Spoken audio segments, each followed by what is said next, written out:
J'imagine que vous êtes au courant pour l'agression qui s'est déroulée à Bordeaux, je crois que c'était le 19 juin, entre un mec et une grand-mère et sa petite fille, qui les a tirés violemment, peut-être essayer d'attraper le sac de la grand-mère, si je comprends bien la scène. Certains disent la petite fille, j'ai l'impression que c'est plutôt le sac, mais bon, c'est pas moi de le dire. En soi, peut-être que l'enquête, s'il y en a une, nous en dira plus.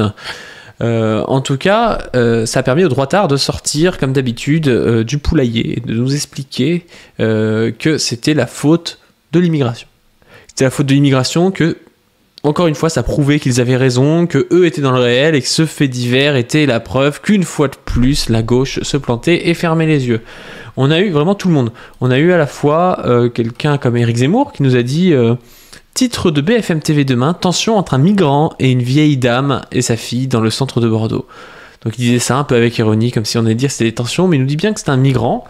Ensuite, on a F de Switch qui nous dit vidéo d'une nouvelle agression qui a lieu à Bordeaux le 19 juin, cours de la Martinique. L'agresseur africain a été interpellé par les forces de l'ordre. Il serait bien connu des services de police. Et après, on va avoir Marine Le Pen qui nous dit... Je fais un lien entre l'immigration anarchique et la hausse de l'insécurité dans la rue. Donc voilà, tout le monde nous dit que c'est un immigré. Malheureusement, ils se sont plantés. Ils se sont plantés parce qu'en fait, c'est un Français né à Bordeaux. Alors oui, il est noir. Oui, il y a des Français noirs. Donc peut-être qu'ils pensent que les Français ne peuvent pas être noirs. Hein. Peut-être que Thierry Henry n'est pas noir. On a d'ailleurs d'autres personnes. On a ce bon Cro-Blanc. Ce bon Cro-Blanc, il nous dit quoi ? Parce que moi, je pourrais être cette personne. Je pourrais être une personne comme ça, en état de migration, désœuvrée, discriminée. Voilà, donc c'est une personne en état de migration. Dans un pays étranger, fuyant la guerre et la famine. Et je pourrais être, obligé, forcé par mes conditions de vie à essayer d'aller rétablir un petit peu l'équilibre en glanant quelques richesses et quelques ressources auprès de ces personnes.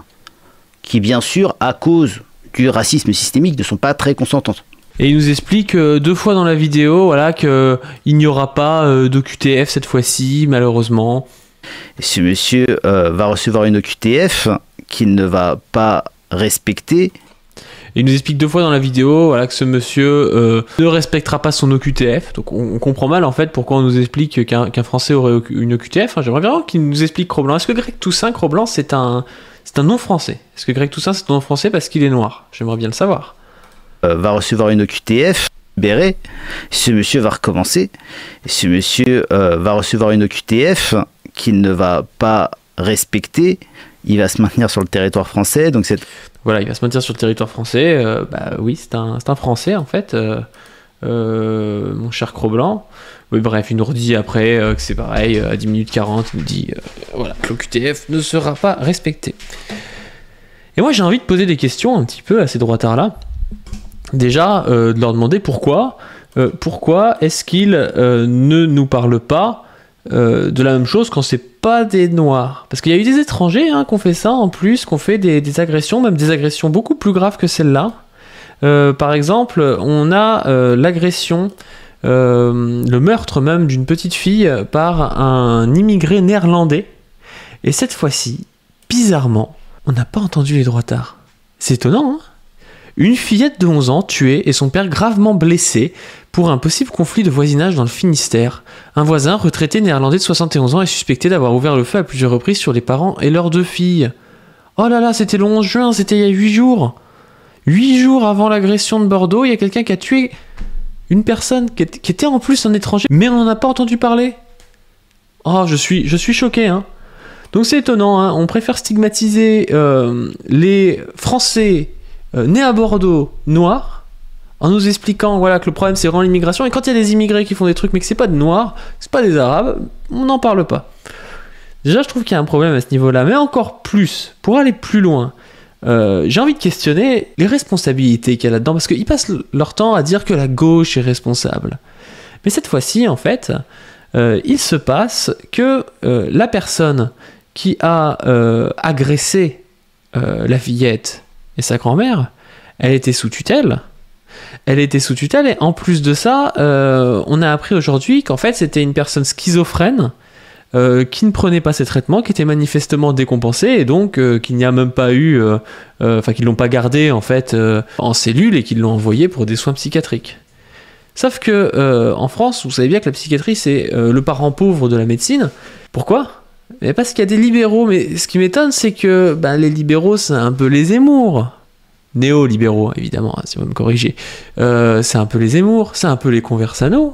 C'est un peu les Le Pen, hein. Le Pen, elle se fait passer toujours pour la socialiste, alors que c'est sûr que par rapport à Zemmour, elle est un petit peu plus sociale, on va dire. Mais Le Pen, quand elle parle de faire baisser les cotisations, elle parle de tuer la sécu en réalité. Faire baisser les cotisations, c'est tuer ce qui permet de payer justement les hôpitaux, le service public. Et les hôpitaux, c'est ce qui permettrait justement d'empêcher peut-être ce genre de drame d'arriver. Parce qu'on pourrait avoir des personnes pour faire du suivi à domicile, pour faire tout un tas de choses comme ça qui empêcheraient les gens de rechuter dans leur pathologie psychiatrique et peut-être de repasser à l'acte.